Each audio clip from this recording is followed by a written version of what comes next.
Hey guys, Limit Fisherman, and we're out doing a little bit of fun fishing again, and doing one of my favorite ways to fish too is deep cranking. I've caught a bunch of fish on this spot. He's caught one. I've probably caught what, 14, 15? 14. In about 30, 45 minutes. I found exactly where they're at, and there's another one.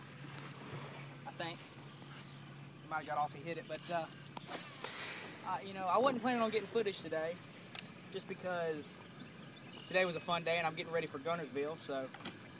But this river, when you find a place where there's a lot of current, it's key when you're on a spot, a point, to find exactly where they're at. And we caught a couple fish on the very point deal of this, where it actually points out. There's one.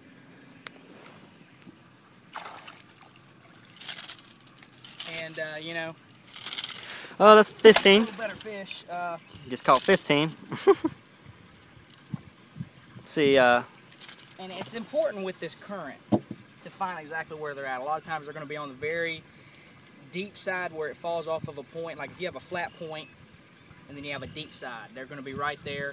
You just got to find exactly where. And once you get that line like we do, the current's still going a little bit. It's probably going to shut off soon. We're trying to take advantage of it. These are small fish, but it's not a tournament day, and I have a tournament here in about a month. So I'm trying to figure out. Little fun fishing. The big fish mix in a lot with the smaller fish. Sometimes that'll happen. Sometimes they school by size. Sometimes they don't. So far I'm learning, if I find a place in practice that's got a bunch of small fish, not to give it much of a chance in the tournament. So, but we've caught quite a few fish here. We had another spot. I'm gonna show you in a minute some of the other fish we've caught. Once that boat goes by, I don't want them really seeing me catch one or anything. This part of the lake is one of my good parts.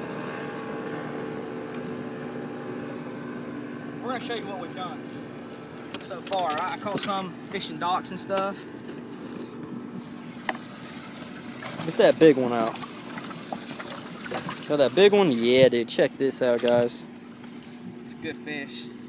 About 4.5. That's a 4-pounder, I would guess. That was his first fish of the day. That was the first fish on the dock, lighted dock. We came out really early before the sun came up. Got some other good ones. Little baby, not too bad. Another good fish.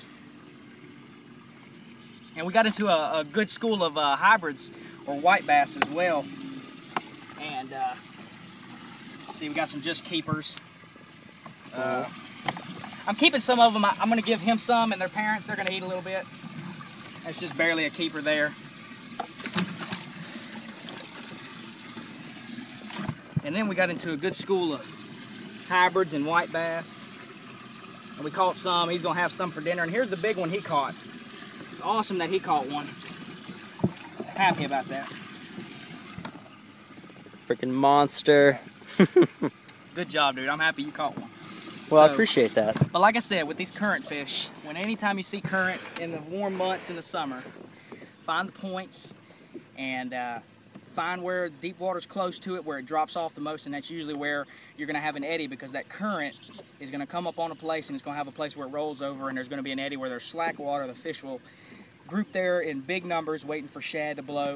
Another big tip, I'm going to talk more about this at Gunnersville too, is if you're fishing and the current's going one way, if the current's going this way, the fish are going to be facing into the current. So the fish are going to be here facing, and the current's going to blow this way. The current's been going this way, so the fish I know are going to be facing relatively this way. They're wanting to look into the current. That's where how the bait's going to be coming to them. So that's a big key. A lot of times it'll get you a lot more bites. If you catch some and they shut off, switch your boat positioning up, even if it's complete opposite. Even if it doesn't sound right. If it's against or with the current, just switch it up. You might get some more bites. With the current, a lot of times it's going to move your boat. Pay real close attention to where you are. I don't have a GPS on the front here, so I try and pay attention to where I'm at and get a line. The currents pull me up pretty good on top of the point, and it's a little much. These fish are a lot deeper than the fish we've been catching this morning as far as offshore fish. These fish are about 16 to 17 feet, 15 to 16 feet. And so I'm trying to keep the boat right on that edge. I want to try and make another cast here. if I don't backlash it. I did it. The one cast I don't need to. We're gonna get back to it. But yeah, so the edge, I'm in 20 feet of water, 21 feet of water right here. And up there I'm in 13, 14, but the fish are right on that edge. So I'm gonna turn the trolling motor down.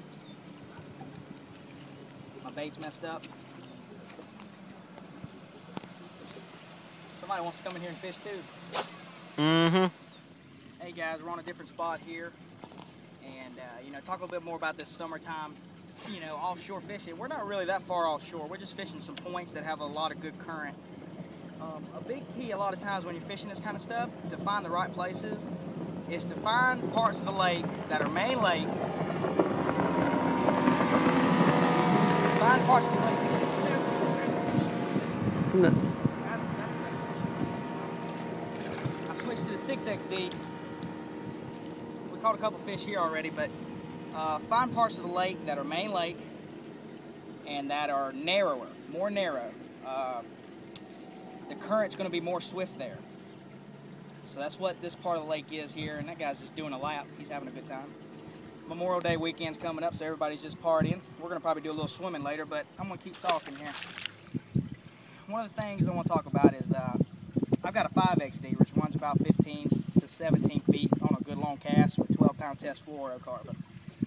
And you know, sometimes offshore you want to pick a bait, a little bit bigger bait to try and get bigger bites, and that's what I'm doing here. I've got this on 17-pound test line, which is a lot bigger than you would normally go with cranking. But for one, you know, this lake has a lot of brush and a lot of hard rocks, so that's going to help. But the main thing is I want this bait to run about the same depth as that 5XD. That's what the fish I'm targeting. So I'm trying to pick a bait that's bigger profile, get a bigger bite, but run about the same depth. And I have another 6XD that I have on 12-pound test line if I want to get down to about 20 feet. So, you know, that's a big key. Switch up your pound test line with your crankbaits. Try different profiles. If you're getting a lot of bites on a place, switch it up. And then come back with a worm later on when the current shuts off. That's what we might do later with a Carolina rig or Texas rig and see if we can get some more bites. So, this has been Limerick Fisherman. I'm out.